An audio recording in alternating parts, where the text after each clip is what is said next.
से एक अपडेट आया है। जरा इसी खबर से जुड़ी, अतीक के मर्डर केस से ही जुड़ी एक बड़ी खबर आ रही है। एसआईटी की जांच में बहुत बड़ा पर्दाफाश हुआ है। अतीक और अशरफ हत्याकांड में महज 16 सेकंड में 34 गोलियां चली। अब ये बात निकल के आ रही है। 10 सेकंड में 22 राउंड की बात हमने यहाँ गिनकर वीडियो टेप से दिखने की कोशिश की, लेकिन अब ऑफिशियल रिपोर्ट से पता लगा है कि 16 सेकंड में 34 गोलियां चली हैं। शूटर्स ने मर्डर के लिए देसी और विदेशी दोनों तरह के हथियारों का प्रयोग किया था। एसआईटी की जांच में अब तक सामने ये आया है कि अतीक और अशरफ हत्याकांड का मास्टरमाइंड सनी ही था। हत्याकांड के लिए 2 जिगाना पिस्तौल और बिहार के मुंगेर में बनी एक पिस्तौल का प्रयोग हुआ था।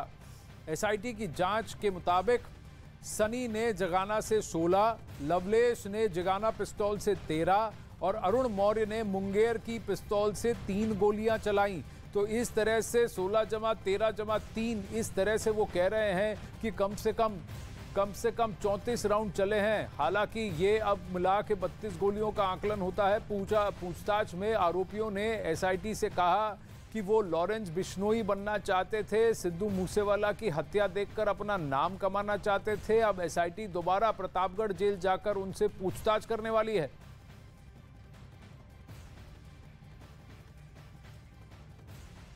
अब वहीं अतीक और अशरफ अहमद की हत्या के बाद से ही कई टीमें हत्या की जांच कर रही हैं।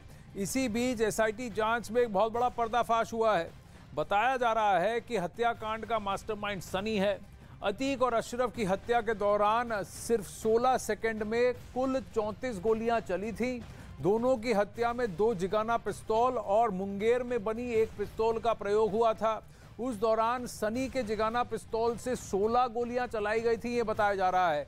वहीं लवलेश तिवारी के जिगाना से 13 गोलियां चलाई गई थी। तो 16 जमा 13 29 गोलियां हो गई। इसके साथ ही अरुण मौर्य के मुंगेर के बनी पिस्तौल से 3 गोलियां चलाई गई थी। तो ये 32 हुए। 2 गोलियां का अभी हिसाब यहां पर आया नहीं है, लेकिन टोटल बताया जा रहा है कि 16 सेकंड में 34 गोलियां चली।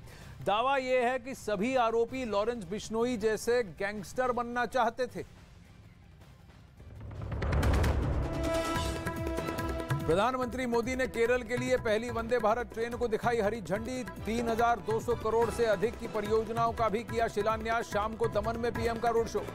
भारत का रेल नेटवर्क तेजी से बदल रहा है, अधिक स्पीड के लिए तैयार हो रहा है।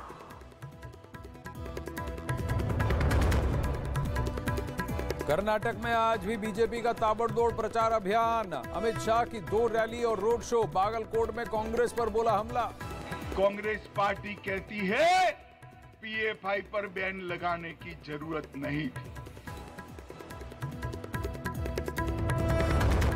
उत्तर प्रदेश पुलिस का अतीक अहमद के गैंग IS-227 पर बहुत बड़ा पर्दाफाश जारी की गई। गैंग से जुड़े 121 सदस्यों और 58 सहयोगियों की लिस्ट।